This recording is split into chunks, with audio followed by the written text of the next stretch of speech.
Excellent. U.S. Defense Secretary James Mattis will step down at the end of February, saying in a letter on Thursday that his views do not line up with those of the president.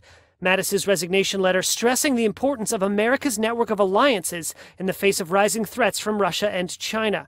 Quote, "My views on treating allies with respect and also being clear-eyed about both malign actors and strategic competitors are strongly held and informed by more than 4 decades of immersion in these issues."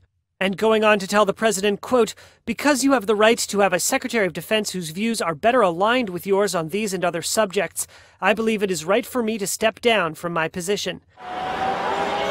The resignation coming a day after President Donald Trump declared he would withdraw all U.S. troops from Syria, saying the mission against Islamic State was complete. Now we've won. It's time to come back. A sudden reversal of Pentagon policy, and one that did not seem to have the support of Mattis. We're going to defeat ISIS. You have seen us stay true to that mission, and we are going to make certain that we defeat them, and that means you don't just turn around that moment and say, okay, we're gone, and we all know that. Mattis and Trump were also at odds over deployments in Afghanistan, where Trump likewise wanted to bring American soldiers home.